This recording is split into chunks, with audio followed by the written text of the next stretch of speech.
أعوذ بالله من الشيطان الرجيم.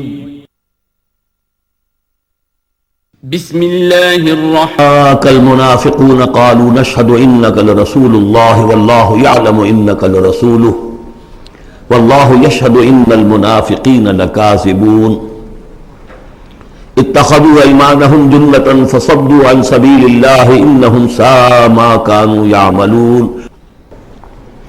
ذلك بأنهم آمنوا ثم كفروا فطبع على قلوبهم فهم لا يفقهون صدق الله العظيم. رب اشرح لي صدري ويسر لي أمري واحلل عقدة من لساني يفقهوا قولي. قرآن مجید میں جو مدنی صورتوں کا یہ سب سے بڑا گلدستہ ہے، اس کے ہم 4 جوڑے پڑھ چکے ہیں. 3 جوڑے، سورہ حدید اور سورہ مجادلہ، پھر سورہ حشر اور سورہ ممتحنہ، پھر مرکزی جوڑا سورہ صف اور سورہ جمعہ. سورہ صف میں نے ایک بات کہی تھی کہ بعد میں جائزہ لے لیں گے.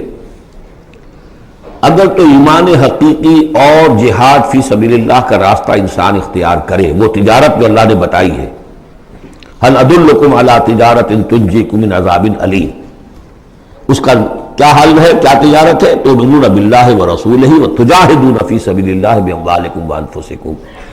یہ اگر کرتے ہو تو عذاب علیم سے بھی چھٹکارا ہے، تمہارے گناہ بھی معاف کر دیے جائیں گے، جنتوں میں داخل کیے جاؤ گے، مساکن طیبۃ فی جنات عدن دیے جاؤ گے. ایک خاص حد تک تمہارے ایمان اور عمل صالح کی جب ہم جانچ پرکھ کر لیں گے اور ثابت ہو گئے کہ تم نے حق ادا کر دیا، تو دنیا میں نصرت بھی آئے گی، فتح بھی ملے گی، اور سب سے بڑی بات یہ کہ تم اللہ کے مددگار قرار پاؤ گے. نہیں کرتے ہو اور ایمان کے دعوے ہیں اور اللہ سے محبت کے اور رسول سے عشق کے، تو کبر مقتا عند اللہ ان تقولوا ما لا تفعلون. اللہ تعالیٰ کی بیزاری شدید ہوتی چلی جا رہی ہے تمہارے اس طرز عمل پر، اور آگ سے چھٹکارا پانے کا خیال تمہارا خود ساختہ خیال ہے، امید موہوم ہے. اس لیے کہ کلام جو ہے یہ محمل کلام نہیں ہے. هل ادلکم علی تجارت تنجیکم من عذاب علیم، وہ تجارت تمہیں بتائی جائے جو عذاب علیم سے چھٹکارا دلا دے. وہ نہیں کرتے ہو اور چھٹکارا ہو گیا تو پھر یہ کلام غلط ثابت ہو گیا، پھر یہ کلام محمل ہے، بے معنی ہے. کرتے ہو تو سب کچھ ہے. اس کو کہتے ہیں ہماری فزیولوجی میں آل اور نن لا. وہ چیز ہوگی تو پوری ہوگی، نہیں ہوگی تو زیرو ہو جائے گی. پرسنٹیج نہیں ہے بیچ میں. مسلز کے بارے میں، یہ والنٹری مسلز جو ہوتے ہیں، ان کی کنٹریکشن جو ہوتی ہے آل اور نن. اگر تو سٹیمولس پورا مل جائے گا تو پوری کنٹریکشن ہوگی، اور اگر وہ سٹیمولس جو ہے کم ہے تو بالکل نہیں ہلے گا. وہ یہ نہیں کہ وہ درمیان میں آل اور نن لا. اچھا، اس کے لیے جو آدمی چاہیے کیسے ٹرین کرنا ہے، کیسے تیار کرنا ہے، وہ سورۃ جمعہ. اب یہ جو دوسرا، بلکہ کہنا چاہیے کہ جو چوتھا جوڑا آ رہا ہے، اس میں ایک تو ترتیب آپ الٹی دیکھ رہے ہیں. پہلے آ رہی ہے وہ سورت جس میں کہ تسبیح کا ذکر نہیں ہے، بعد میں آئے گی سورۃ تغابن جس میں تسبیح کا ذکر ہے. دوسری بات یہ کہ یہاں نفاق کا تذکرہ ہے، اور سورۃ تغابن میں ایمان حقیقی پر جامع ترین سورت ہے.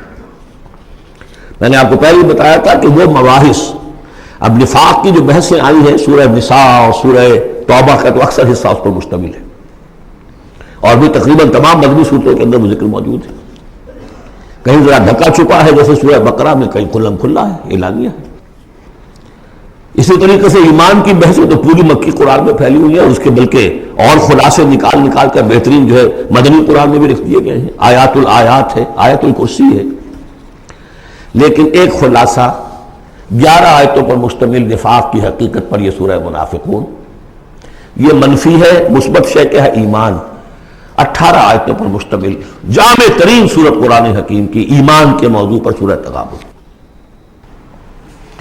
نفاق کے بارے میں چند باتیں سمجھ لیجئے جو اگرچہ پہلی بحث میں بہت آ چکی ہیں، لیکن آج پھر میں بتا دینا چاہتا ہوں.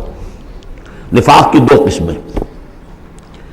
ایک وہ شخص جو شعوری طور پر دھوکہ دینے کے لیے ایمان لایا، وہ شروع ہی سے منافق ہے، ایک دن بھی اسے ایمان کی لذت نصیب ہوئی نہیں. سورہ آل عمران میں اس کی مثال موجود ہے. سازش کی، صبح کو ایمان لاؤ شام کو مرتد ہو جانا، تاکہ یہ اسلام کی جو ساکھ بن گئی ہے، گڈ ول بن گئی ہے، یہ ختم ہو جائے۔ تو ظاہر بات ہے جیسے کہ فرمایا گیا سورہ مائدہ میں وَقَدْ دَخَلُوا بِالْكُفْرِ وَهُمْ قَدْ خَرَجُوا بِهِ، وہ کفر کے ساتھ ہی داخل ہوئے تھے اور کفر کے ساتھ ہی نکل گئے، ان پہ ایک لمحہ بھی ایمان حقیقی کا آیا ہی نہیں۔ یہ بہت کم لوگ تھے اس قسم کے منافق۔ اصل منافق جو وہ کون تھا؟ دعوت آئی، دعوت نے قبول، دل میں قبول کیا، بات ٹھیک ہے، صحیح بات ہے، چلو پیش قدمی کرو، لیکن تھے کم ہمت، بزدل، تھڑ دلے۔ اب ظاہر بات ہے یہ دعوت تھی انقلابی دعوت، انقلابی دعوت میں تصادم کے مراحل آتے ہیں، اور وہاں جو ہے تکلیفیں، آزمائشیں، مصیبتیں، ایثار مال، بذل نفس، یہاں تک کہ وہ مرحلہ بھی آ سکتا ہے کہ نقد جان ہتھیلی پر رکھو اور میدان میں آ جاؤ۔ اب جو ذرا کمزور لوگ تھے ان کی ٹانگیں ذرا ہلنی شروع ہوئی، کپ کپی۔ پہلا مرحلہ یہ ہوا ان میں کہ انہوں نے اپنی قصور کو ماننا، ہم سے خطا ہو گئی، غلطی ہوئی۔ یہ سورہ توبہ میں پڑھ چکے ہیں، خلطوا عملا صالحا وآخر سیئا۔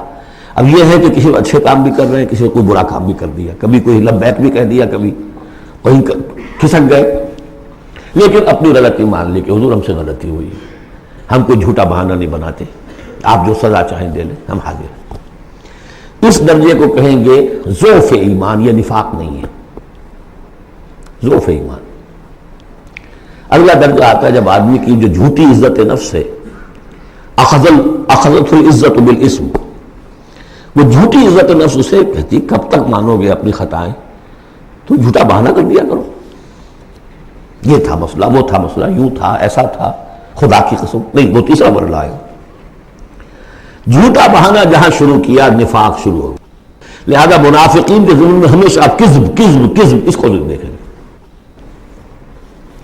اگلا مرحلہ آیا وہ دیکھا کہ یہ تو اب ہماری قسم، ہم جو بہانہ بناتے تو لوگ مسکراتے ہیں، کچھ وہ سمجھتے ہیں کہ یہ جھوٹا بہانہ بنا رہا، لہذا قسمیں کھا کر موقد کیا اپنی قسموں سے۔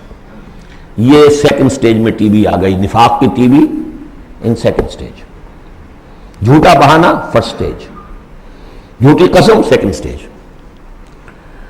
ایک عرصہ آتا ہے کہ اس کے بعد اس پر بھی اعتماد لوگوں کا اٹھ جاتا ہے، تو اب ان کے اندر ایک شدید قسم کا ریئیکشن پیدا ہوتا ہے، ایمان اور اہل ایمان کی دشمنی پیدا ہو جاتی ہے، اور یہ دشمنی سب سے زیادہ ٹارگٹ کرتی ہے قائد کو۔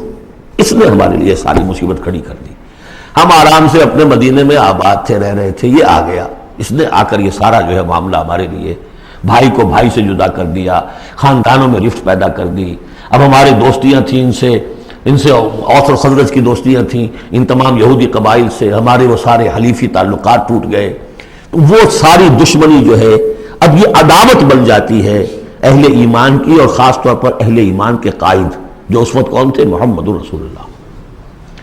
دس از دی تھرڈ سٹیج۔ یہ ٹی بی کی وہ تھرڈ سٹیج ہے جو پہلے کبھی ہو جاتی تھی تو ہم سمجھتے تھے کہ اب یہ لا علاج ہے۔ یہ ہے نفاق کی اصل حقیقت۔ اسی لیے اس وقت جو لوگ کسی تحریکی تصور سے آشنا ہی نہیں، انقلابی تصور دین ان کے سامنے آیا نہیں، وہ منافق نہیں ہو سکتا، وہ ضعیف الایمان آدمی ہے۔ لیکن جو شخص ایک مرتبہ کسی تحریک کو، انقلابی تحریک کو قبول کر کے آگے آ جائے، اب وہ منافق ہو جائے گا اگر وہ ٹھیک نہیں چلتا ہے تو۔ یہ بات میری جو ہے آج پلے باندھ لیجئے۔ عام اس وقت مسلمان منافق نہیں، انہیں پتہ ہی نہیں کہ دین کا تصور یہ ہے، دین کا یہ مطلب ہے، مولویوں نے سمجھایا ہی نہیں۔ دین کا نام ہے نماز، روزہ، اور لیلۃ القدر مل گئی تو بیڑا پار، ساری زندگی کے سارے گناہ معاف۔ انہیں تو یہ تصور دیے گئے، حج کرا تو پاک ہو کے آ گئے، عمرہ کیا تو پاک ہو کے آ گئے، باقی یہ کہ تم جس طرح چاہو کماؤ۔ لہذا وہ بھی چاہے، وہ منافق منافق نہیں ہے، وہ ضعیف الایمان ہے، جو بھی ہے وہ اللہ تعالیٰ جو معاملہ ان سے کرے۔ جو شخص کسی حقیقی انقلابی اسلامی تحریک سے متعلق ہو جائے، اس کو حق سمجھ کر، پھر اگر وہ پیچھے ہٹ رہا ہے اس لیے کہ قائد میں اسے کوئی چیز ایسی نظر آئی کہ یہ تو غلط کار انسان ہے، دھوکے باز انسان ہے، ٹھیک ہے، پیچھے ہٹ جانا چاہیے۔ اگر یہ طریقہ کار جو اس نے بتایا تھا یہ اس سے منحرف ہو گیا ہے، پیچھے ہٹ جانا چاہیے۔ جو اس نے طریقہ کار بتایا تھا اس وقت ہمیں معلوم ہوا تھا ٹھیک ہے، لیکن اب ہم سمجھتے ہیں کہ ٹھیک نہیں ہے، پیچھے ہٹ جانا چاہیے. یہ سب ٹھیک، اس میں نفاق نہیں ہوگا، لیکن محض اس لیے کہ اب مشقت کرنی پڑ رہی ہے، محنت کرنی پڑ رہی ہے، اپنے کیریئر پر آنچ آ رہی ہے، اپنے لیے جو ہے اور زندگی کی لذتیں جو ہیں ان میں ہمارا گھاٹا پڑ رہا ہے، یا یہ کہ کبھی امیر نے ڈانٹ دیا ہے. یہ تو ہوتا ہے جماعتوں کے اندر، ہوتا ہے، زجر بھی ہوتی ہے، توبیخ بھی ہوتی ہے. حضور نے یہاں تک بھی کہا کہ میرا جی چاہتا ہے کہ جو لوگ نہیں آتے فجر کی نماز میں کسی اور کو یہاں پر امام بنا کر کھڑا کر دوں اور جا کر ان کے گھروں کو آگ لگا دوں. یہ بھی تو کہا ہے محمد رسول اللہ صلی اللہ علیہ وسلم. تو بہرحال اس وجہ سے اگر کوئی پیچھے ہٹا تو وہ اس پروسیس میں آ جائے گا، اس کو اچھی طرح سمجھ لینا چاہیے. بسم اللہ الرحمن الرحیم. اذا جاءك المنافقون قالوا نشهد انك لرسول اللہ. اے نبی جب آپ کے پاس آتے ہیں منافق اور وہ کہتے ہیں کہ ہم گواہی دیتے ہیں، ہم کہتے ہیں، ہم اقرار کر رہے ہیں کہ آپ اللہ کے رسول ہیں. واللہ یعلم انک رسول، اللہ جانتا ہے کہ آپ اس کے رسول ہیں. اللہ سے بڑھ کر اور کون جانتا ہے کہ آپ اللہ کے رسول ہیں. لیکن واللہ یشہد ان المنافقین لکاذبون، اللہ گواہی دیتا ہے کہ یہ منافق جھوٹے ہیں. یہ دل سے بات نہیں کہہ رہے. اتخذوا ایمانہم جنۃ، پہلی سٹیج کاذبون کے حوالے سے یہ جھوٹے ہیں، نفاق کی پہلی سٹیج. پھر انہوں نے اپنی قسموں کو ڈھال بنا لیا. اتخذوا ایمانہم جنۃ فصدوا عن سبیل اللہ، انہوں نے اپنی قسموں کو ڈھال بنا کر اور اللہ کے راستے سے رک گئے. خدا کی قسم یہ مسئلہ تھا، میں اس لیے نہیں جا سکا، میری بیوی بیمار تھی، کوئی دیکھنے بھالنے والا نہیں تھا. انہم ساء ما کانوا یعملون، یہ بہت ہی برا کام ہے جو کر رہے ہیں. ذالک بانہم آمنوا ثم کفروا، یہ وہ لوگ ہیں جو ایمان لا کر کافر ہوئے ہیں. یہ وہ لوگ نہیں ہیں جو دھوکے ہی سے ایمان میں داخل ہوئے تھے. تھوڑی سی پونجی انہیں ملی تھی ایمان کی، آئے تھے، اس وقت بدنیت نہیں تھے، ان کی فطرت نے اپیل کیا تھا اس دعوت نے. لیکن اب جو پاؤں ان کے ہلے ہیں وہ انہیں کیا پتا تھا کہ یہ شہادت گاہ الفت میں قدم رکھنا ہے. لوگ آسان سمجھتے ہیں مسلمان ہونا، یہ تو انہیں معلوم نہیں تھا. یہ تو معلوم نہیں تھا وَلَنَبْلُوَنَّكُمْ بِشَيْءٍ مِّنَ الْخَوْفِ وَالْجُوعِ وَنَقْصٍ مِّنَ الْأَمْوَالِ وَالْأَنفُسِ وَالثَّمَرَاتِ وَبَشِّرِ الصَّابِرِينَ. وہ تو بن گئے تھے مسلمان. جیسے آئے حضور، پورے اوس و خزرج کے قائدین ایمان لا چکے تھے، سارا قبیلہ لے آیا، ٹھیک ہو گیا. انہیں کیا پتا تھا کیا کچھ آ رہا ہے اس کے پیچھے. یہ ایمان جو ہے یہ تو یوں سمجھیے کہ ٹپ آف دی آئس برگ ہے، اس کے نیچے جو اصل جو آیا ہے برف کا توتا، تو وہ پھر ان کے پاؤں میں.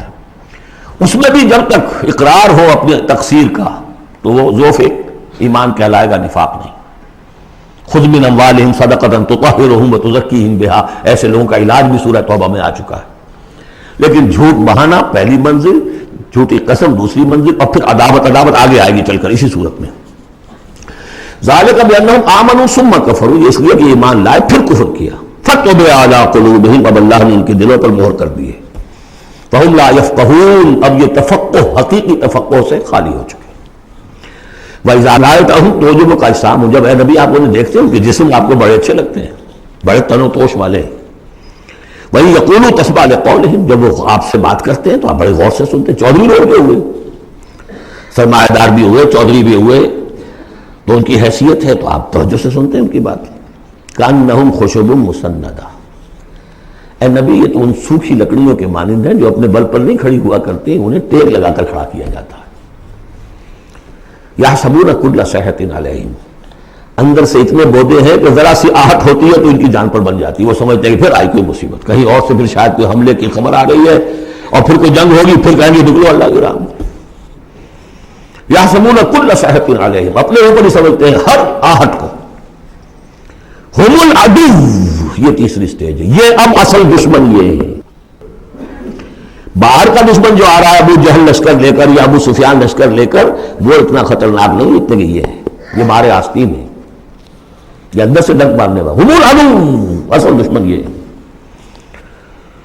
فاحذرہم، ان سے بچ کر رہو، چوکس رہو، چوکنے رہو، چاہے معاف کرتے رہو. یہ بات دوسری ہے.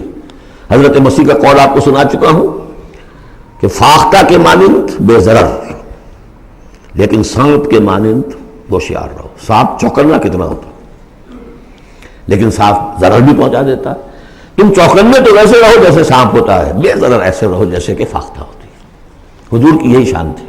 جس نے ابھی جھوٹی قدم کھائی جھوٹا، ٹھیک ہے بھائی جاؤ، ٹھیک ہے، مروت، شرافت، جس پر کہ پھر اللہ کے رسول دوست بھی آ گئی. اف اللہ عنک لما اذنت لهم، اللہ معاف کرے آپ کو، اللہ نے آپ کو معاف کر دیا، کیوں آپ نے ان کو اجازت دے دی؟ قاتلہم اللہ ورنہ یوفکون، اللہ ان کو قتل کرے، گردن مارے اللہ ان کی، کہاں سے یہ پھرائے جا رہے ہیں. یعنی قسمت کی خوبی دیکھیے، ٹوٹی کہاں کمند، دو چار ہاتھ جب کہ لبے بام رہ گیا. محمد کا زمانہ نصیب ہوا صلی اللہ علیہ وسلم، ان کی دعوت پر لبیک کہنا نصیب ہو گیا، یہ نصیب اللہ اکبر لوٹنے کی جائے. لیکن کہاں سے یہ واپس پھرے، کس جگہ کمند ٹوٹی ہے. وَإِذَا قِيلَ لَهُمْ تَعَالَوْا يَسْتَغْفِرْ لَكُمْ رَسُولُ اللَّهِ، اور جب ان سے کہا جاتا آؤ بھائی غلطی مان لو اپنی، تو اللہ کے رسول تمہارے لیے استغفار کریں گے. تو رسول کی دشمنی تو ان کے دل میں بنی ہوئی ہے، کیسے آئیں؟ جب کہا جاتا آؤ تمہارے لیے اللہ کے رسول استغفار کریں گے اللہ سے، لَوَّوْا رُؤُوسَهُمْ، وہ اپنے سروں کو مٹکا، جی آئیں گے ٹھیک ہے ذرا میں بعد میں آؤں گا. وَرَأَيْتَهُمْ يَصُدُّونَ وَهُمْ مُسْتَكْبِرُونَ، اور آپ دیکھتے ہیں انہیں کہ وہ رک جاتے ہیں، آتے نہیں. تکبر ہے، مستکبرون. اب نبی کے سامنے جا کے روز اپنی خطاؤں کو ہم اعتراف کرتے رہے. ہماری بھی کوئی عزت نفس ہے؟ یہ کیا ہے جس وقت چاہا ہمیں ڈانٹ دیا؟ آخر یہ کہ عزت نفس ہے ہماری بھی. سواء علیہم استغفرت لہم ام لم تستغفر لہم، برابر ہے ان کے لیے نبی چاہے آپ استغفار کریں چاہے نہ کریں، لن یغفر اللہ لہم، اللہ ان کو ہرگز معاف نہیں کرے گا. یہ اس سے اگلی سٹیج میں یہ آیت آ چکی ہے سورہ توبہ میں، استغفر لہم او لا تستغفر لہم ان تستغفر لہم 70 مرۃ فلن یغفر اللہ لہم. اب اے نبی ان کے لیے تو چاہے آپ استغفار کریں چاہے نہ کریں، آپ 70 مرتبہ بھی استغفار کریں گے تب بھی اللہ ان کو معاف نہیں کرے گا. اور حضور کی مرتبہ دیکھیے، حضور فرماتے ہیں کہ اگر مجھے یہ معلوم ہوتا کہ 70 سے زیادہ مرتبہ استغفار کرنے سے ان کی نجات ہو جائے گی تو میں 70 سے زیادہ مرتبہ استغفار کرتا. لیکن یہاں 70 مراد نہیں ہے، 70 سے مراد جتنی چاہے آپ استغفار کر لیں. ہم الذین، اب یہ عداوت کا جو ہے ان کا جو نقشہ ہے، یہ واقعات پیش کیے جا رہے ہیں. ایک غزوے سے واپسی پر دو مسلمانوں کی بیچ لڑائی ہو گئی، ایک مہاجر تھے اور ایک تھے انصاری. اب وہ پانی بھرنے پر کہیں، بلکہ ان کی بھی نہیں، ان کے خادموں کی لڑائی ہو گئی تھی. اس کو وہاں منافقوں نے اچھال دیا، مہاجرین اور انصار کا جھگڑا بنا دیا، اور کہا اس وقت آ کے عبداللہ ابن ابی نے، دیکھو تم نے اصل میں ہے انصار، اے مدینے والو، یثرب والو، تمہاری مثال تو وہی ہے جو کہتے ہیں کہ سمن کلبک یا کولوک، اپنے کتے کو کھلا پلا کے موٹا کرو کس کا بھی تمہیں ہی کاٹے گا. تم نے ان کو جگہ دی، پناہ دی، کھلایا پلایا، اب یہ تمہارے سر کو آ رہے ہیں، غریبانوں کو آ رہے ہیں. خدا کی قسم اگر ہم مدینے پہنچ گئے تو ان ذلیلوں کو وہاں سے نکال باہر کریں گے. ان کی یہ ضرورت، انصاری کا خادم اور ایک مہاجر کا خادم لڑے ایک انصاری کے خادم سے. ہم نے پناہ دی، اپنے ٹکڑے کھلائے ان کو، اپنی جگہ دی، اور آج یہ ہمارے سروں کو آ رہے ہیں، ہمارے منہ کو آ رہے ہیں. یہ بکواس اس نے کی. وہاں موجود تھے ایک نوجوان زید ابن ارقم، انہوں نے جا کے حضور کو بتا دیا. حضور نے بلایا، نہیں جی جھوٹ پتہ میں نے نہیں کہا، یہ چھوکرے نے پتہ نہیں کہاں سے سن لیا، یہ چھوکرا کیا ہے یہ، اور آپ اس کی بات مان رہے میرے معاملے میں. خاموش رہے حضور. پھر یہ آیات اتر گئی جس نے چھوکرے کو صحیح ثابت کیا کہ کہا انہوں نے یہ. تو حضور نے فرمایا کہ لڑکے کے کان نے غلط نہیں سنا تھا. لیکن ایک بات نوٹ کر لیجئے، ان معاملات میں بھی حضور کوئی اقدام نہیں کر سکے عبداللہ ابن ابی کے خلاف. یہ نوٹ کرنے کی بات ہے. یہ جو لوگ سمجھتے ہیں کہ مکمل سٹیٹ قائم ہو چکی تھی مدینے میں، فوراً حضور کے جاتے ہی بڑی حماقت کے اندر مبتلا ہے. یہ ضرور ہے کہ حضور کو وہاں ایک حیثیت حاصل ہو گئی، لیکن جو تصور ہمارا ہے اس زمانے میں سٹیٹ، ریاست میں کبھی یہ ہو سکتا ہے کہ فوج میں سے 1000 میں سے 300 بھاگ جائیں، ان سے کوئی بات پوچھ بھی نہ ہو بعد میں. Is it possible؟ آج کی جدید ریاست میں کہیں یہ ممکن ہے کہ آپ کہیں اور عدالت، کسی اور عدالت میں اپنا مقدمہ لے جائیں؟ محمد کی عدالت میں نہیں جانا جی، ہمیں تو یہودیوں کی عدالت میں جانا ہے. منافقین یہ کرتے تھے، کوئی پکڑ نہیں تھی. پکڑ کب شروع ہوئی ہے؟ فتح مکہ کے بعد. اب یہ اس کی خوش قسمتی تھی عبداللہ ابن ابی کہ اس سے پہلے یہ واصل جہنم ہو گیا خود ہی. ورنہ یہ کہ فتح مکہ کے بعد ریاست قائم ہوئی ہے. یہی وجہ کہ اس کے بعد پھر جب جنگ کا اعلان ہوا ہے تو جو نہیں گئے ان سے باس پرس ہوئی ہے، حساب کتاب ہوا، اس سے پہلے نہیں۔ تو اصل مسٹیک جو ہے عبداللہ ابن ابی کا، یہاں پہ بھی خاموش۔ ایک موقع پر جب کہ تہمت کا معاملہ چل رہا تھا تو ایک دفعہ حضور کی زبان مبارک سے ایسے الفاظ بھی نکل گئے، دکھا دل، کہ کیا کوئی شخص نہیں ہے کہ جو مجھے اس ایذا رسان شخص جو ایذا پہنچا رہا ہے اس کی ایذا سے بچا سکے۔ بات انڈیا ظاہر تھا صاف کہ کیا کوئی شخص اس کو قتل نہیں کر سکتا۔ اب واقعات مختلف آتے ہیں، ایک واقعے میں تو یہاں تک آتا ہے کہ سعد ابن معاذ موجود تھے، انہوں نے کہا کہ حضور آپ مجھے حکم دیجیے میں قتل کرتا ہوں اس کو۔ سعد ابن عبادہ تھے، وہ خزرج میں سے تھے، وہ فوراً تم یہ اس لیے کہہ رہے ہو کہ وہ خزرج کا آدمی ہے۔ تو معلوم یہ ہوا کہ وہ جو قبائلی عصبیتیں تھیں کسی نہ کسی درجے میں ابھی موجود تھیں، ایک دن میں صاف نہیں ہوتی یہ چیزیں۔ پھر حضرت سعد ابن عبادہ کہتے ہیں حضور سے، حضور اس شخص کے معاملے میں نرمی کیجئے، اصل میں اس شخص کو ہم بادشاہ بنانے کا فیصلہ کر چکے تھے، اس کے لیے ہم تاج تیار کر چکے تھے، آپ آئے تو اس کے سارے خواب جو ہیں وہ بکھر گئے، اس کا ایک طرز عمل ہے لیکن یہ کہ اس کا اثر ہے ہمارے قبیلے میں۔ حکمت اور مصلحت کا تقاضا یہ ہے کہ اس کے خلاف اقدام نہ کیا جائے، یہ بات سمجھ لیں۔ ابھی ریاست اس درجے کی نہیں تھی کہ ان تمام چیزوں کو بالکل، ان مصلحتوں کو بالکل نظر انداز کرتے ہوئے جو قدم چاہے اٹھا دیں، یہ نہیں۔ اب کتنا بڑا کفر ان کا چلا آ رہا ہے یہاں پر۔ ہم الذین یقولون لا تنفقوا علی من عند رسول اللہ حتی ینفضوا، یہی ہے وہ لوگ جو کہتے ہیں کہ مت خرچ کرو ان پر جو اللہ کے رسول کے گرد جمع ہو گئے ہیں، دیکھنا ان بستیوں کو تم کے ویراں ہو گئی، یہ سب بھاگ جائیں گے اگر تم ان کے اوپر خرچ نہ کرو، حتی ینفضوا، یہاں تک کہ وہ منتشر ہو جائے۔ وَلِلَّهِ خَزَائِنُ السَّمَاوَاتِ وَالْأَرْضِ، حالانکہ اصل خزانے کائنات کے آسمان اور زمین کے اللہ کے اختیار میں ہیں، وَلَٰكِنَّ الْمُنَافِقِينَ لَا يَفْقَهُونَ، لیکن ظاہر بات ہے کہ منافقین اس کا فہم نہیں رکھتے۔ يَقُولُونَ لَئِن رَجَعْنَا إِلَى الْمَدِينَةِ لَيُخْرِجَنَّ الْأَعَزُّ مِنْهَا الْأَذَلَّ، اور وہ کہتے ہیں اگر ہم مدینے لوٹ گئے، اب چونکہ فوج واپس آ رہی تھی ایک جنگ سے، اب جب مدینے پہنچ جائیں گے تو لازماً جو عزت والے ہیں نکال باہر کریں گے ان ذلیلوں کو، اور ذلیل سے مطلب کمزور، ذلیل کا مطلب جو ہے جو ہماری زبان میں جو ہوتا ہے کمینہ وہ نہیں ہے، ان کو ہم نکال باہر کریں گے۔ وَلِلَّهِ الْعِزَّةُ وَلِرَسُولِهِ وَلِلْمُؤْمِنِينَ، اللہ کی عزت تو اللہ کی ہے اور اہل ایمان کی ہے، اللہ کے رسول کی ہے اور اہل ایمان کی ہے۔ وَلَٰكِنَّ الْمُنَافِقِينَ لَا يَعْلَمُونَ، لیکن یہ منافق جانتے نہیں۔ لیکن ہوا یہ کہ جب یہ قول پہنچا ہے، عبداللہ ابن ابی کے بیٹے کا نام بھی عبداللہ ہے، وہ بڑے مخلص نوجوان، خالص، صادق القول، صادق الایمان، انہیں معلوم ہے میرے باپ نے یہ کہا ہے، تو مدینے میں دروازے میں کھڑے ہو گئے ننگی تلوار لے کر، اپنے باپ سے کہا ہے کہ جب تک تم یہ نہیں مانو گے کہ تم ذلیل ہو، عزت ہے اللہ کے لیے اور اس کے رسول کے لیے اور اہل ایمان کے لیے، اس وقت تک مدینے میں گھسنے نہیں دوں گا۔ فریاد بھی کی، حضور سے بھی کہا، لیکن پھر کہنا پڑا اس کو کہ ہاں اللہ اور اس کا رسول اور اہل ایمان عزت والے ہیں، ہم ذلیل ہیں، تب داخل ہوئیں گے۔ اب اگلی 3 آیات جو دوسرے رکوع کی ہیں اس میں اس کا علاج ہے۔ علاج جو ہے ایک پریونٹیو ہوتا ہے، کیوریٹیو۔ پریونٹیو یہ ہے کہ اس مرض کی چھوت نہ لگے، ٹیکا لگاؤ، اسمال پاکس کا ٹیکا لگا دو، چھوت نہیں لگے گی۔ ایک یہ کہ اگر ہو ہی جائے تو پھر یہ ہے کہ اس کا علاج۔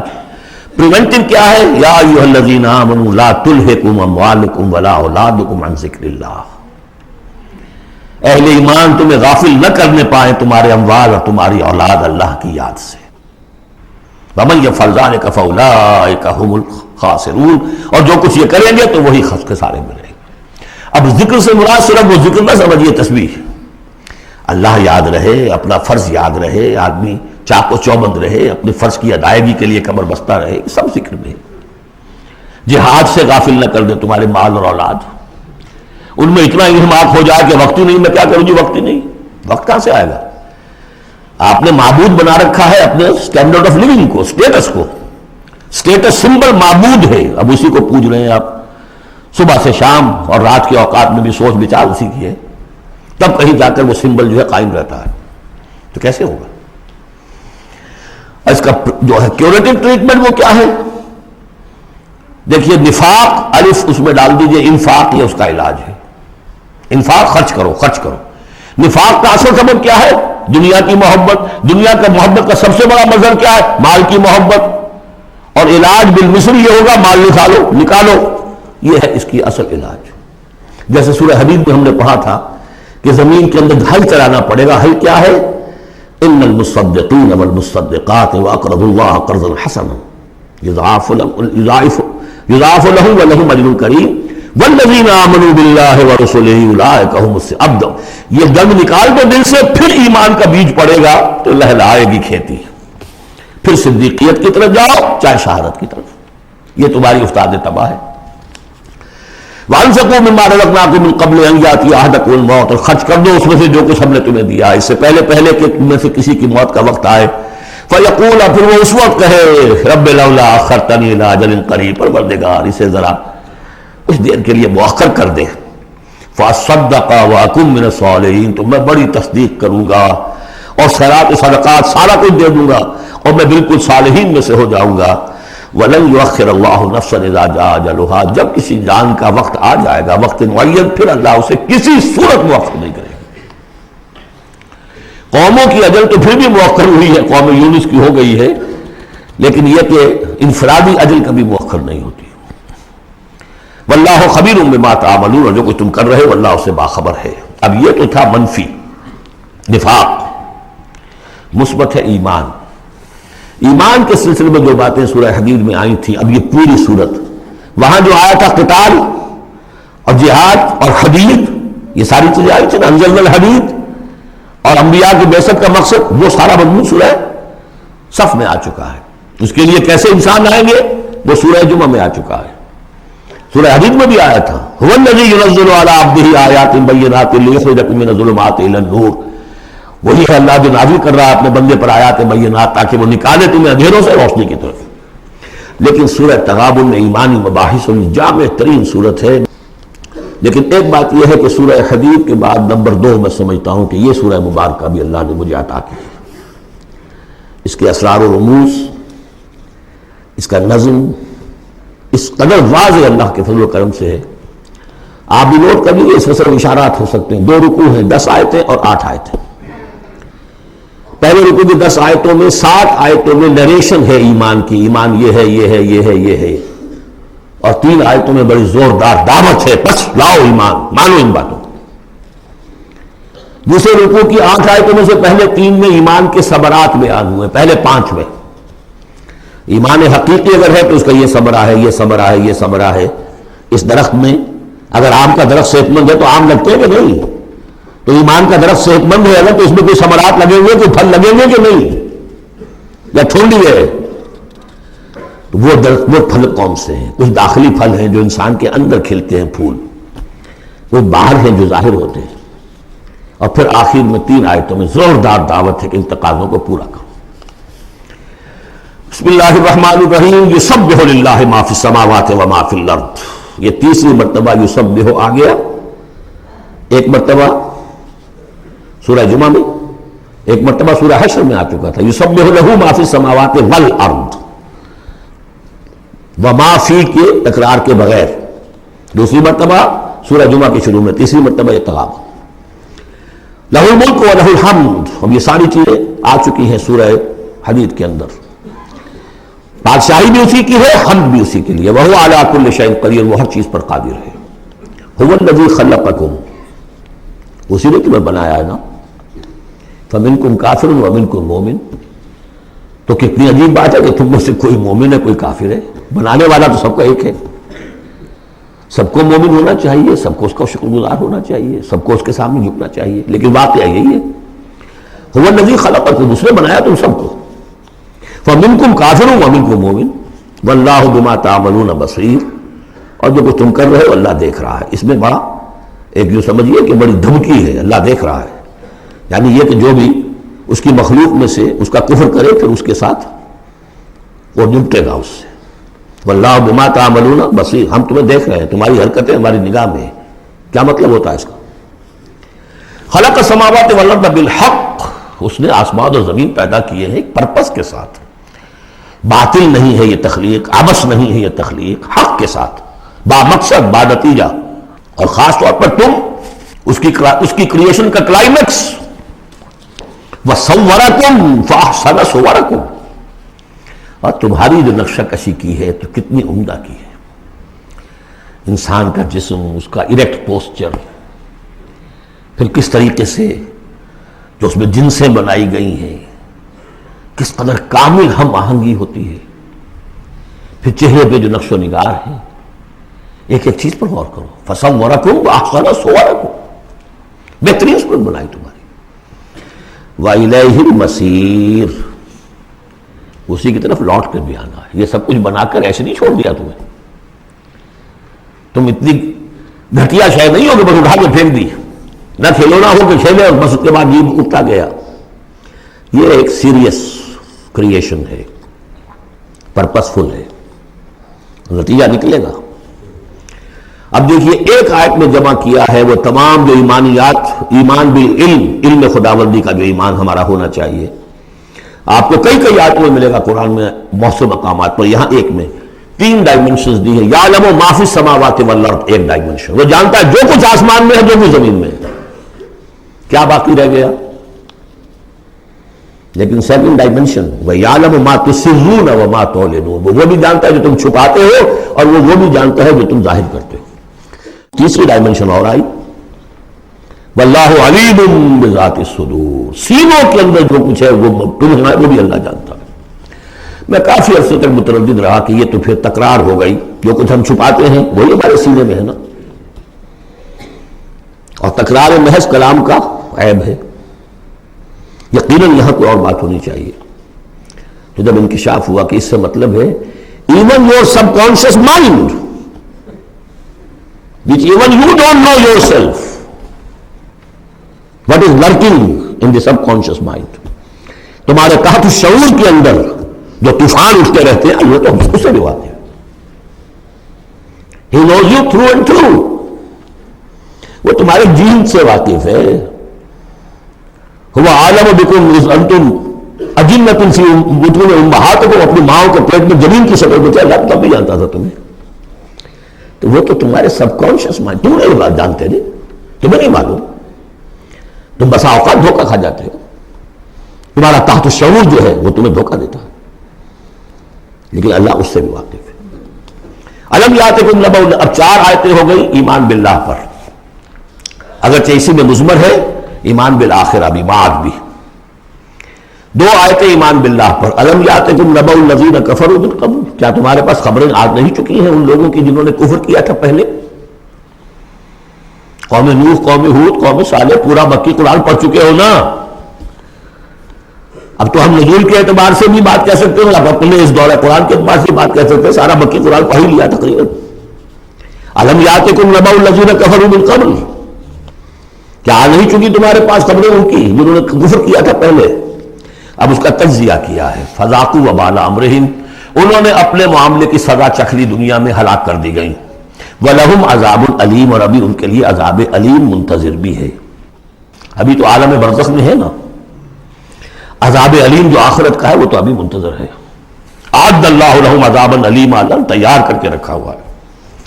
تجزیہ اگلی آیت میں ذالک بأنہ کانت تأتیہم رسلہم بالبینات، یہ اس لیے ہوا کہ ان کے پاس ان کے رسول آتے رہے واضح نشانیاں لے کر، واضح نشانیاں، واضح معجزے بھی اللہ نے جس کو دیے. فقالوا، تو انہوں نے کہا اب بشر یہدوننا، کیا بشر انسان ہمیں ہدایت دیں گے؟ فکفروا، اس پر کفر کیا انہوں نے. وتولوا، اور رخ پھیر لیا، گردن موڑ لی. واستغنى اللہ، اللہ بھی غنی ہے، اللہ تو غنی ہے ہی ہے. واللہ غنی حمید، اللہ غنی ہے، حمید ہے. اللہ نے بھی کہا دفع ہو جاؤ، جدھر جانا جاؤ. اب یہاں آیا بہت باریک نکتہ، شاید آپ کو بھی وہ برا لگے، اچھا نہ لگے. دیکھیے ایک ہی بیماری ہوتی ہے، وہ کبھی کسی شکل میں ظہور کرتی ہے، کبھی کسی شکل میں ظہور کرتی ہے. وہی کینسر ہے، اس کی کسی جگہ کا جا کر کوئی سیکنڈری بنے گی تو اس کی کچھ اور شکل ہو جائے گی، کسی اور ٹشو میں کسی اور جگہ جائے گی تو اور شکل ہو جائے گی. بیماری یہی ہے کہ جب رسول آتے تھے تو لوگوں نے کہا یہ تو بشر ہے، رسول کیسے ہو سکتے ہیں؟ سمجھ میں آ رہے ہیں؟ یہی بیماری آئی بعد میں، جس کو رسول مان لیا، یہ بشر کیسے ہو سکتے ہیں؟ کوئی فرق ہے اس میں؟ وہاں بشر سامنے تھا، ہاتھ پاؤں والا، اس کا بیٹا ہے، اس کا پوتا ہے، اس کا پر پوتا، ہم جانتے ہیں اس کو کون ہے، یہ وہی تو ہے نا، بشر سامنے تھا۔ بشریت کی بنا پر رسالت کا انکار، نبی کیسے ہو سکتا؟ اور جس نے نبی مان لیا خدا بناؤ گا تو اس کو خدا کا بیٹا تو بناؤ کم سے کم،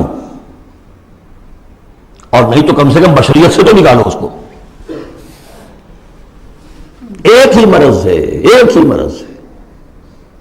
آخر یہی کوئی تو وجہ ہے نا، قرآن کتنی دفعہ کہلواتا ہے قل انما انا بشر مثلکم یوحی الی انما الہکم الہ واحد۔ آخری آیت ہے سورہ کہف کی، کہ نبی کہیے، ڈنکے کی چوٹ کہیے کہ میں ایک بشر ہوں تمہاری طرح کا۔ ہاں وہی ہوئی ہے مجھ پر کہ تمہارا الہ تو ایک ہی ہے اور وہ الہ اللہ ہے۔ فمن کان یرجو لقاء ربہ فلیعمل عملا صالحا ولا یشرک بعبادۃ ربہ احدا۔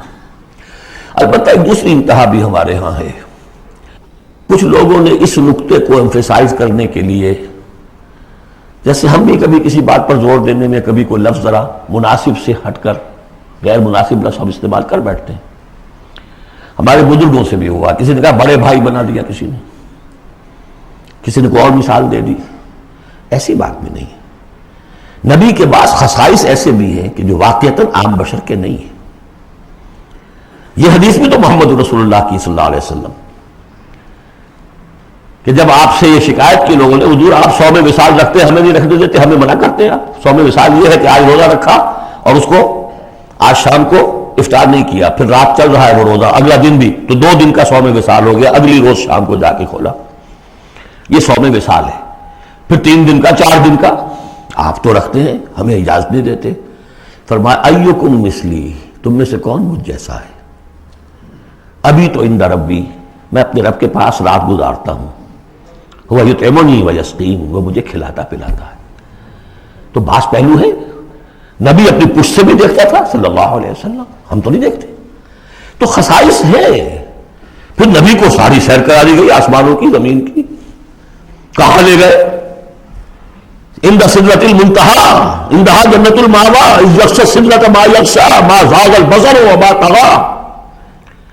تو یہ معاملہ بھی نہیں، لیکن بنیادی طور پر وہ انسان ہے، انسانی عواطف و میلانات بھی تھے۔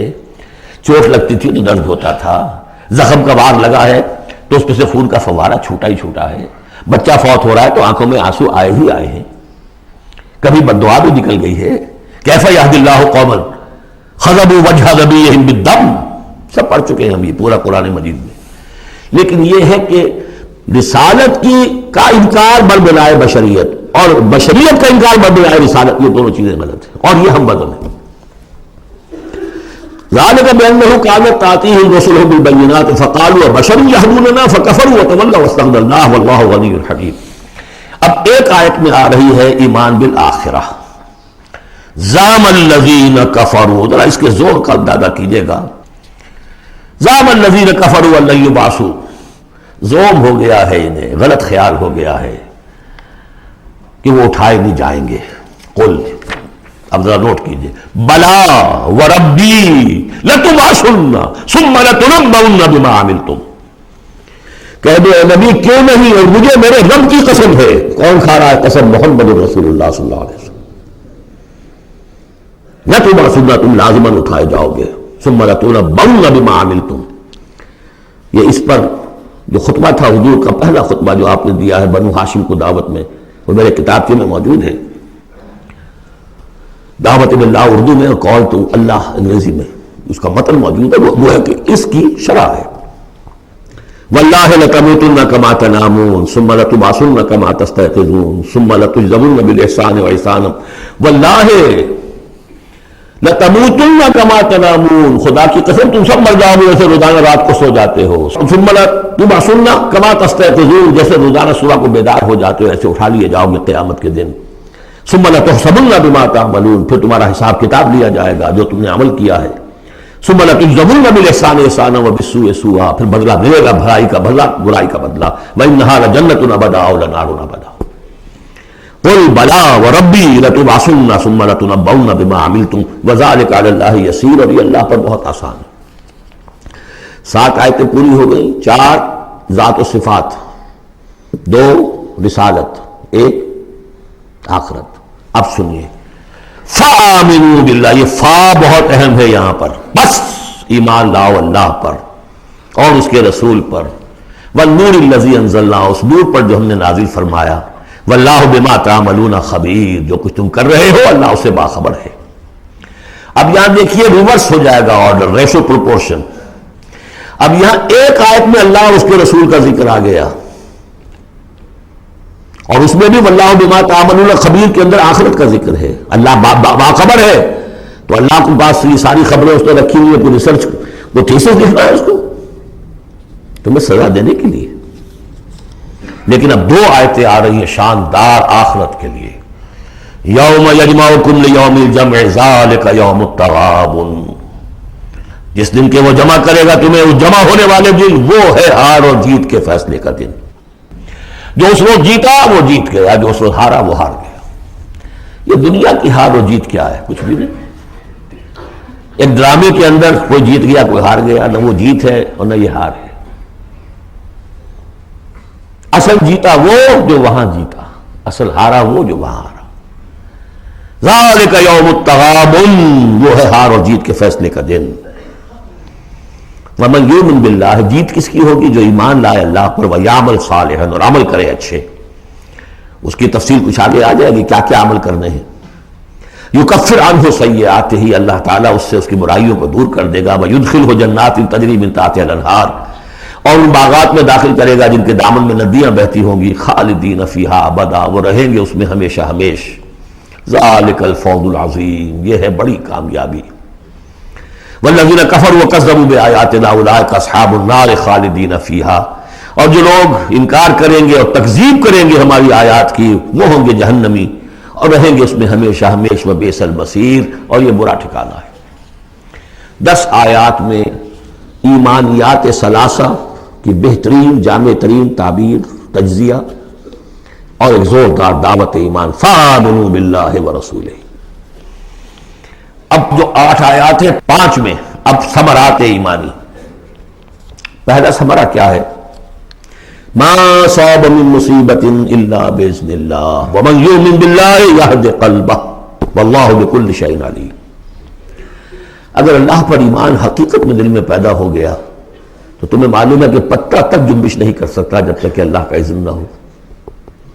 تم پر کوئی مصیبت کیا بغیر اللہ کے اذن کے آ گئی ہے؟ کیا بغیر اس کے علم کے آ گئی ہے؟ اور اگر اللہ کی اذن سے آئی ہے تو تمہارے ایمان کا تقاضا ہے کہ سمجھو کہ اس میں خیر ہی ہوگا، چاہے یہ مجھے اس وقت بری لگ رہی ہے، مجھے اچھی نہیں لگ رہی ہے، خیر ہوگا۔ آسان تکرہوا شیئا وہو خیر لکم۔ لہذا بندہ مومن کی زبان پر کیا دل میں بھی کبھی اللہ کے خلاف شکایت کا انداز پیدا نہ ہو۔ یہد قلبہ، تسلیم و رضا، جو اللہ کی طرف سے آئے۔ ہم بھی تسلیم کی خو ڈالیں گے، بے نیازی تیری عادت ہی صحیح۔ نہ شبد نصیب دشمن کے شبد ہلاک تیغت، سر دوستاں سلامت کے تو خنجر آزمائی۔ اے اللہ جو تیری طرف سے خیر، بیدک الخیر، یہ تسلیم و رضا ہے، مقام تسلیم۔ علامہ اقبال نے بہت پرشکو انداز میں کہا ہے کہ اقدہا کے مقام رضا کشود مرا، برو کشید ز پیچا کے ہست بود مرا۔ آدمی میں تکلیف کیوں آئی، کیا آئی، اس نے کیا، اس نے کر دیا، یہ ہو گیا تھا، وہ ہو گیا تھا، یہ نہیں کرنا چاہیے تھا، میں نے یہ کام غلط کیا، لگے رہو اسی پیچ و تاب میں۔ بندہ مومن کہتا ہے جو آیا میرے رب کے حکم سے آیا۔ کس کوئی بھی ذریعہ بن گیا ہو وہ ٹھیک ہے، اس سے بدلہ لے وہ ٹھیک ہے، وہ قانون کا معاملہ ہے۔ وَلَكُمْ فِي الْقِصَاصِ حَيَاةٌ يَا أُولِي الْأَلْبَابِ، اللہ کے خلاف شکایت نہیں۔ برو کشید نہ پیچا کہ ہست بود مرا، یہ ہے، یہ تھا، یہ کیوں ہو گیا، یہ کیسے ہو گیا، اس سارے چکر سے مجھے نکال لیا۔ کس چیز نے نکال لیا؟ کہ اقدہا کے مقام رضا کشود مرا، یہ مقام رضا نے کیسے کیسے میرے عقدے حل کر دی۔ اب میں تفصیل میں جا نہیں سکتا، اس پر میرے بڑے بڑے کیسز موجود۔ یہ بتایا میں بھول گیا ہوں آپ کو کہ وہ جو منتخب نصاب جس کا میں تذکرہ کرتا آیا ہوں، یہ ساری صورتیں ان میں داخل ہیں۔ یہ اس کا چوتھا حصہ جو تھا سورہ صف، سورہ جمعہ، سورہ تغابن، سورہ منافقون، اور یہ سورہ تغابن دوسرے حصے کی صورت ہے، یہ ایمان کی حقیقت پر۔ سورہ فاتحہ، سورہ آل عمران کی آخری آیات، سورہ نور کی آیات نور، اور پھر یہ تغابن۔ تو پہلا ہے نتیجہ تسلیم و رضا۔ دوسرا نتیجہ، یہ تو اندر نکلا نا، دل کے اندر احساسات ہیں، یہ پھول اندر کھلتا ہے، باہر نظر نہیں آتا۔ باہر نظر آنے والا بڑا پھول کیا ہے؟ وَأَطِيعُوا اللَّهَ وَأَطِيعُوا الرَّسُولَ فَإِن تَوَلَّيْتُمْ فَإِنَّمَا عَلَىٰ رَسُولِنَا الْبَلَاغُ الْمُبِينُ۔ اطاعت کرو اللہ کی اور اطاعت کرو رسول کی، پھر اگر تم پیٹھ موڑ لو گے تو جان لو کہ ہمارے رسول پر سوائے صاف صاف پہنچا دینے کی کوئی ذمہ داری نہیں، باقی تمہیں خود جواب دہی کرنی پڑے گی۔ اس نے پہنچا دیا، اس نے حکم بتا دیا، اللہ کا یہ حکم ہے۔ وَأَحَلَّ اللَّهُ الْبَيْعَ وَحَرَّمَ الرِّبَا، تم پڑے رہو اپنے الجھنوں میں اور اشکالات میں، انما البیع مثل الربا، لیکن احل اللہ البیع وحرم الربا، اللہ نے حلال کیا بیع کو، حرام کیا ربا کو۔ ہوا یوں، یہ ہوا یوں سے مجھے وہ شعر بھی یاد آ گیا ہے جو مقام تسلیم و رضا پر کہا ہے اکبر الہ آبادی نے۔ رضائے حق پہ راضی رہ، یہ حرف آرزو کیسا یوں ہو جائے۔ اچھا تم اللہ کو سکھا رہے ہو، You want to teach him؟ آرزو، رضائے حق پہ راضی رہے، یہ حرف آرزو کیسا؟ خدا خالق، خدا مالک، خدا کا حکم تو کیسا ہوا؟ تو وہی ہوا یوں، اللہ نے فیصلہ کیا ہے یہ حرام ہے یہ حلال ہے۔ تم اللہ کو مانتے ہو کہ نہیں؟ نمبر ایک۔ رسول کو مانتے ہو کہ نہیں؟ نمبر دو۔ قرآن کو مانتے ہو کہ نہیں؟ نمبر تین۔ پھر کوئی دلیل نہیں، نو arguments, either obey or go away، تیسرا راستہ کوئی نہیں۔ وَأَطِيعُوا اللَّهَ وَأَطِيعُوا الرَّسُولَ فَإِن تَوَلَّيْتُمْ فَإِنَّمَا عَلَىٰ رَسُولِنَا الْبَلَاغُ الْمُبِينُ اللَّهُ لَا إِلَٰهَ إِلَّا هُوَ وَعَلَى اللَّهِ فَلْيَتَوَكَّلِ الْمُؤْمِنُونَ۔ پھر ایک پھول اندر جو کھلا ہے، دل میں کھلے گا، ذہن میں کھلے گا، توکل۔ اللہ ہی وہ ہے کہ جس کے سوا کوئی الہ نہیں، اس کی مرضی کے بغیر کوئی چیز جنبش نہیں کر سکتی۔ تمہارے کیے کیا ہو جائے گا؟ کچھ نہیں ہوگا۔ تمہارا کام ہے اپنی سی محنت کر کے نتیجہ اللہ پر۔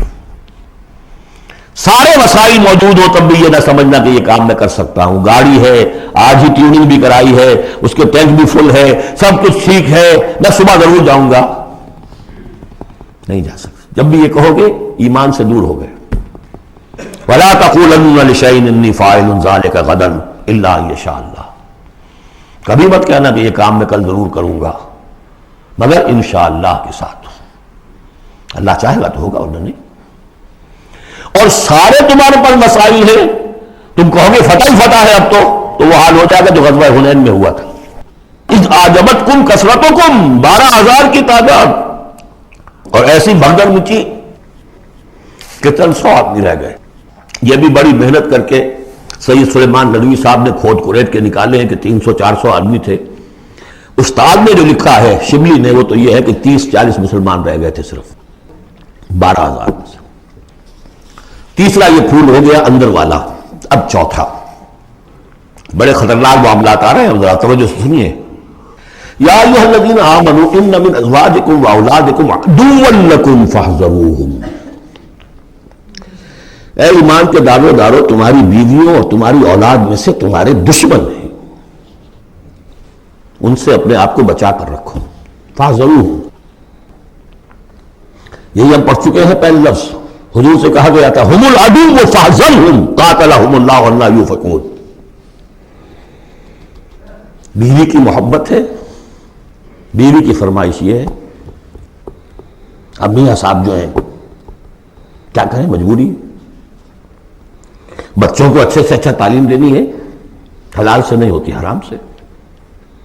گھر بار چھوڑو، ملک چھوڑو، جاؤ باہر، بوڑھے ماں باپ مر رہے، پانی دینے والا کوئی نہیں، اور ڈالر اور پیٹرول ڈالر کمانے کے لیے بیٹے گئے ہوئے باہر، کیا کریں؟ مکان بنانا ہے، یہ کرنا تھا، وہ شروع کی تھی، کوٹھی شروع کی تھی، وہ ابھی تک مکمل نہیں ہوئی ہے، وغیرہ وغیرہ۔ اور کہیں اگر اللہ نے توفیق دے دی ہے دین کی طرف بڑھنے کی اور کام کرنے کی، تو سب سے پہلے تو آڑے آتی ہے عام طور پر بیوی. دماغ خراب ہوا آپ کا، وہ بھی تو بڑا دیندار ہے، آپ سے زیادہ لمبی داڑھی ہے اس کے، وہ تو ساری رشوتیں بھی لیتا ہے اور یہ بھی کرتا ہے وہ بھی کرتا ہے، آپ ہی بڑے دیندار بن کر آ گئے. ناشتے پہلے ہوتے تھے پراٹھوں کے اور انڈوں کے، اور اب مل رہی ہے سوکھی روٹی. ظاہر بات ریزنٹمنٹ تو ہوگی. ان من ازواجکم واولادکم عدوا لکم فاحذروہم. بالکل الٹی باتیں ہیں ہمارے تصورات کے بالکل برعکس. انقلابی تحریک کے اعتبار سے 100% ہر چیز فٹ بیٹھتی ہے. وہ تصور نہ ہو تو یہ ساری باتیں جو ہیں یہ ایسی منتشر ہو جاتی ہیں، انمیل بے جوش ہی ہیں. یا ایھا الذین آمنوا ان من ازواجکم واولادکم عدوا لکم فاحذروہم. لیکن اس کے ساتھ ہی دیکھیے بیلنس کیا ہے. یہ میرے نزدیک قرآن مجید کے اعجاز کا ایک بہت اہم مقام ہے، جہاں ایک طرف یہ بتا دیا چوکس رہو چوکن میں رہو، سانپ کی طرح ہوشیار رہو، بیوی اور اولاد کی محبت تم سے کوئی غلط کام نہ کرا لے. لیکن یہ بھی نہیں کہ گھر کو آپ میدان جنگ بنا لیں، بلکہ معاف کرو، بخش دو. ساتھ یہ بھی ہے بیلنس کا ہے. وَإِن تَعْفُوا وَتَصْفَحُوا وَتَغْفِرُوا. 3 الفاظ آ رہے ہم مانی، اگرچہ معنی مختلف ہے. یہ عفو کہتے ہیں کسی کو ڈھیل دینا. داڑھی کے لیے بھی آیا حدیث میں اعف اللحا، داڑھیاں چھوڑو، داڑھیوں کو بڑھاؤ. عفو کے معنی ایک تو پکڑ لیا فوراً چھوڑو، ڈھیل دو. تصفحوا، کبھی کبھی ایسا بھی ہو کہ کوئی غلطی ان کی دیکھی اور ذرا دیکھی اندیکھی کر دی، چہرہ اپنا پھیر لیا، اسے پتہ ہی نہ چلے کہ دیکھا ہے، ابا جان نے دیکھا ہے یا شوہر نے دیکھا ہے. کیونکہ ہر بات کو پکڑیں گے اگر آپ تو ضد بھی پیدا ہو جائے گی، کسی وقت جو ہے ایک نیگیٹو سائیکالوجی ڈیولپ ہو جائے گی. وَتَغْفِرُوا، تغفروا بخش دینا، یعنی جیسے کہ مغفر جو ہے سر کو ڈھانپ لیتا ہے، ڈھانپ دینا ان کی غلطی کو. وَإِن تَعْفُوا وَتَصْفَحُوا وَتَغْفِرُوا فَإِنَّ اللَّهَ غَفُورٌ رَحِيمٌ. تو اللہ بھی تو غفور الرحیم ہے نا. تم چاہتے ہو کہ نہیں؟ جیسے سورہ نور میں آیا تھا کہ اے ابو بکر تم نے اپنے اس بھانجے یا اپنے عزیز مستح کا جو ہے جو مدد کرتے تھے روک دیا ہے. کیا تم نہیں چاہتے کہ اللہ تمہیں معاف کرے؟ اگر تم چاہتے ہو اللہ تمہیں معاف کرے تم بھی اس کو معاف کرو. وَإِن تَعْفُوا وَتَصْفَحُوا وَتَغْفِرُوا فَإِنَّ اللَّهَ غَفُورٌ رَحِيمٌ. اب یہ آ گیا، دیکھیے پہلے ایک انڈیویجول، ایک مرد مومن، اس کی زندگی میں 2 پھول اندر کھلے. ایک باہر والا پھول جو ہے وہ گوبھی کا پھول ہے بہت بڑا، اندر والا ہے تسلیم و رضا توکل، اور باہر والا جو ہے اطیعوا اللہ واطیعوا الرسول. وہ تو ظاہر بات ہے کہ پورے دین کے اوپر جو ہے وہ اب محیط ہو گیا جو بھی حکم ہے. لیکن اب اس کے بعد ایک فرد کے گرد سب سے پہلا حلقہ کیا ہے؟ اس کی اولاد، اس کا گھر. ان من ازواجکم واولادکم عدوا لکم. یہ تمہارا ایٹیچیوڈ ہونا چاہیے اپنے گھر میں.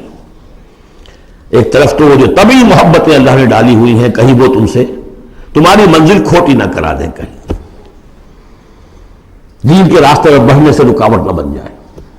ہوشیار ہو، فاحذروہم، ان سے بچو. لیکن ساتھ ہی ہے کہ گھر کی فضا کے اندر عفو، درگزر. دوسرا انما اموالکم واولادکم فتنہ. جان لو تمہارے مال اور تمہاری اولاد تمہارے لیے فتنہ ہے، اسی پر تو ہم آزما رہے ہیں تمہیں.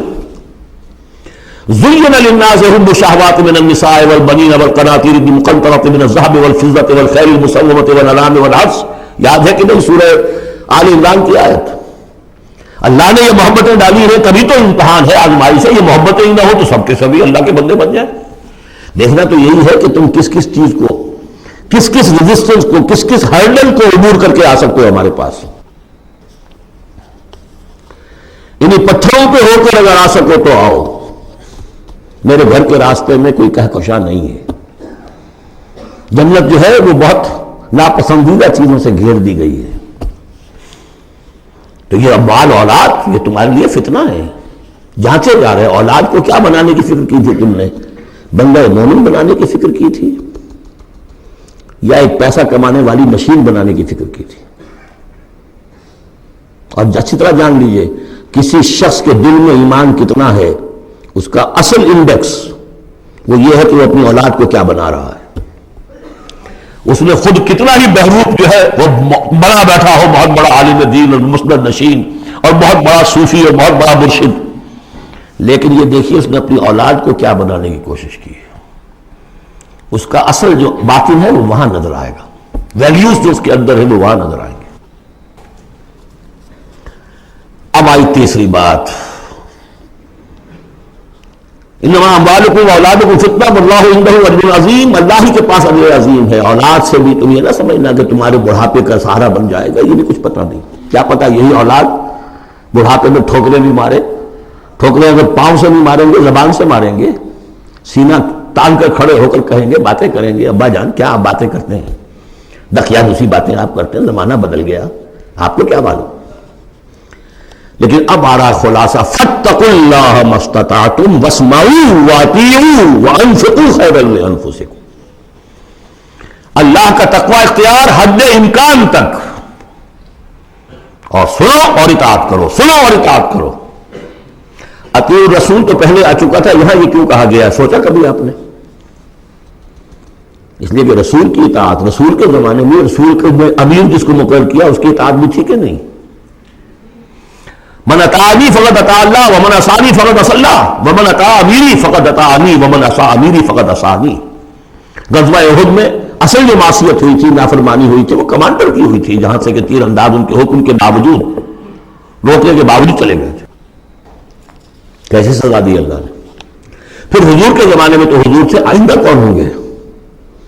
کوئی اللہ کا بندہ ہوگا جو پھر کھڑا ہو، من انصاری اللہ، جو دین کا ہی کام کرنے کے لیے داعی کھڑے ہوئے ہیں، دعوتیں ہیں، اصل بندہ شہید کھڑے ہوئے، مولانا مودودی کھڑے ہوئے، مولانا الیاس صاحب کھڑے ہوئے، پچھلی صدیوں میں سید احمد بریلوی کھڑے ہوئے، لوگ کھڑے ہوتے رہیں گے۔